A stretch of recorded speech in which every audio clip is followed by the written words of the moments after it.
This is church owned, Catholic Diocese of Oka, and it's called Fides Media. We always had this space, always bushy. Sometimes we cultivate cassava, but it takes long, and it didn't favor us. So we had to think of a way to use this place and then have less expenses. I think we started with fish pond. It's down there. We have sold off some of our tarpaulin ponds.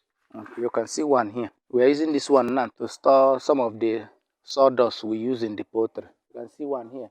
I just put this one here for maybe to put charcoal when I'm breeding the young birds. We don't usually have power supply here. Most of these things, if you don't have much fund reserved for it, fish is not something you do today and you harvest it tomorrow. It's not like birds. Birds take 6 weeks or so. You sell them off, you buy new ones. But fish, you have to hatch first. If you manage them very well, you take your fingerlings and go the stages as required until you reach the size you want to sell, and then you sell off. So we started with the fish pond.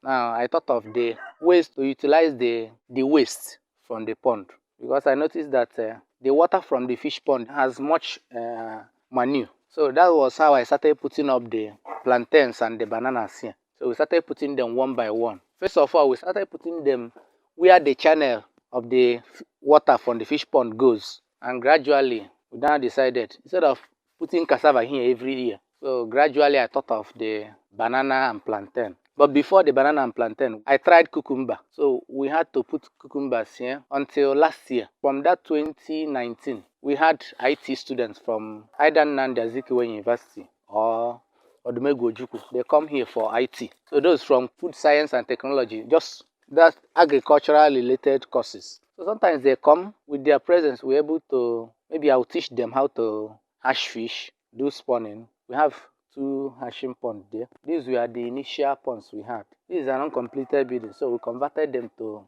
fish pond. And then we bought this one. You will still see other tarpaulin ponds there. But because this place is down, we had to push the water when we discharge them. We push it up, so we had to buy a pump. So we did with cucumber. Nothing much. We didn't get much anyway. I noticed that a lot of farmers suffer the same thing. Those who deal on farm produce, often the farmers are at their mercy. They come to buy from you and they give you the impression like they are doing you a favor by buying your product. So they try to put down the price. In their own language, they will try to devalue your product so that you will now sell it very cheap. I calculated what we spent to put the cucumber, to plant it, manage it, and then calculated what we were able to realize when we had 3 different seasons. And I said, no, it's not giving out anything. At the end of the day, you see you are losing. So we stopped it and now started with the banana and plantain. We have one here. At the gate, you will see another big, I think it's about 2 plots of land, or 1.5 plot of land there. You see them there. We had to put all of them, plantain and banana. So when COVID came, because we do hashing here, you know, sometimes when you are the one hashing, if you sell some fingerlings, you may not even have the time to count the ones you want to grow. So during COVID, we couldn't buy feed. One of the reasons was that there was no interstate travel. Those who are selling feeds were not opening their shops. And then some of them, when they open their shop, they are out of stock. We couldn't get feed. We tried producing some, but we couldn't make much of it. So it affected us a lot. At the end of the day, we said, let us leave the fish for now and go for other things. These are the 2 tanks I use for the pond, but mainly for hashing. If we do spawning, the tank is always filled. So when we had the fish pond, we also bought, this is our oven. And people come here to dry their fish. And we also dry our own if we have to. It's still very much in use. This is one of the charcoal pots. This is our hashing pond. You can come and see it. So we built this one first, and then this one later. So we hash in the 2 ponds. Sometimes we have had a harvest of fingerlings around 25,000. Calculating on the number we sold, so I was able to get around 25,000 pieces. We even tried snail farm, but I wasn't much of that snail. I didn't fancy it. So initially I took it up as a suggestion from the director, but being the only one running around in the farm, I can only do the much I can because we don't have a staff working at the farm. See one of the ponds, we have There is no fish there. You can see this one, we built that one with wood. I tried doing hatching there, but the weather outside wasn't that okay. We have just very few number of fish in this one. That's just the last set of whatever is remaining here. There was a time I used this as fish pond when we started initially, but this one is still functional. So this is just one tank. We had to cut it. See that small tank again. I used it also. So finally we are settling for plantain, banana, bitter leaf. Yeah. Bitter leaf used to fill this place, but the same thing I complained about farmer and those who deal on commodities, farm produce. It happened to the bitter leaf. You know what happens? Sometimes they will tell you to harvest the bitter leaf for them and bring it to Amobia beside Governor's Lodge. So when you stress yourself and harvest it, tie it the way they used to tie it. If you come there, they will start telling you, oh, this one is old. This one has changed color. And all these things are just to tell you that instead of buying it 1,000, they want to buy it 400 naira. And at the end of the day, you calculate your fuel, tears and wears in your vehicle, the time you spent, you see that you didn't get anything. So gradually, we stopped selling the bitter leaf. I had to make it free. Any person that wants to come and collect the one he or she would like to use for house, come and collect. What is the advantage of owning an agric farm? First of all, for me, we started this just as a way of generating extra fund. The other part of it is we feed ourselves here. There are a lot of things we collect from the farm, so we don't have to buy them from the market again. We have a lot of vegetables here, even the newly planted ones. At least in terms of household, we have some of what we need here. There was a time we had the garden for pepper and tomato.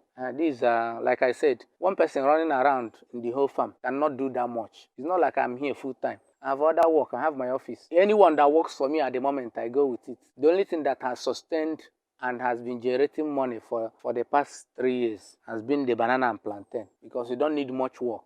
Just add manure, weed around it, and then sometimes you trim them if they are too crowded, and you have it. Once it produces, people come here to buy. Sometimes if they are much, we take them to market. If you are owning a farm, you are not just owning it for fun. You are owning it to make money. And if you are not getting it, it means you have no gain there. It's not a field of play where you exercise yourself. The benefit of it is much anyway. You have the monetary aspect. If you are that financially stable, you can employ somebody, so you already give somebody job opportunity. You are contributing to what people eat in your environment.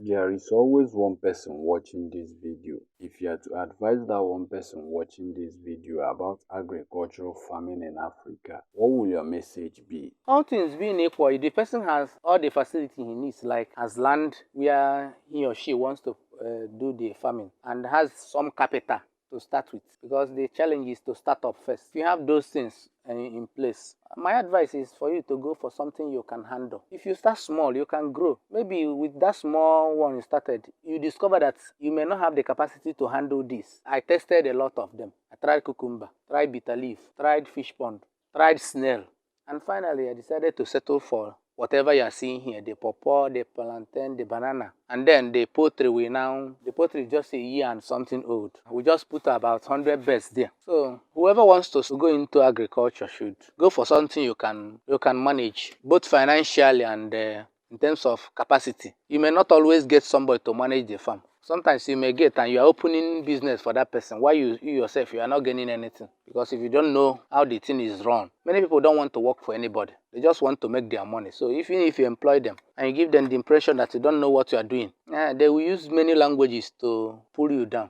So we have our best here. I always have Noella. They are always constant. These ones are 3 months old, 8 of them, but they were hatched here. We are not doing it that big anyway.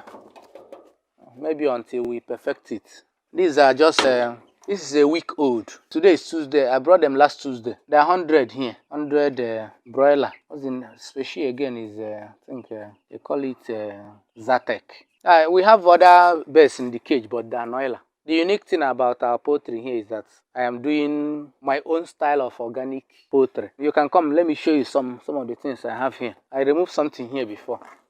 This is aloe vera. So this is aloe vera.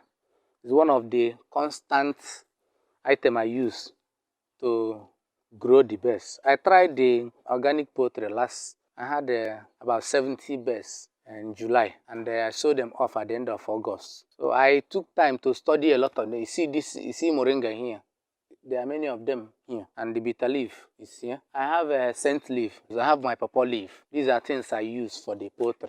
So I took time in my own layman's way. I just go online, study it, go and watch some videos on YouTube about those who are also into organic poultry. There's some other thing I have, but this one is old. What is contained here is turmeric. That's the only thing I buy in the market. Turmeric, ginger, garlic.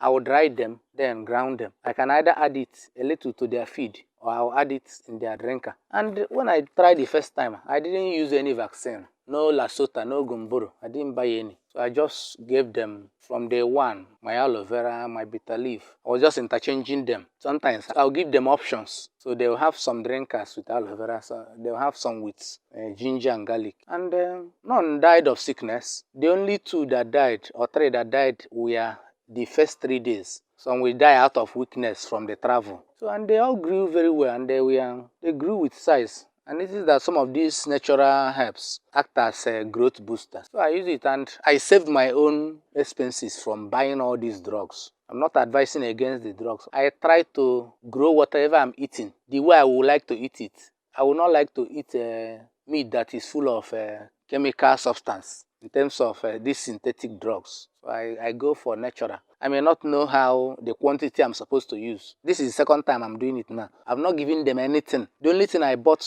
for this one is calcium, and that's the only thing I bought from the market, apart from ginger and garlic and turmeric.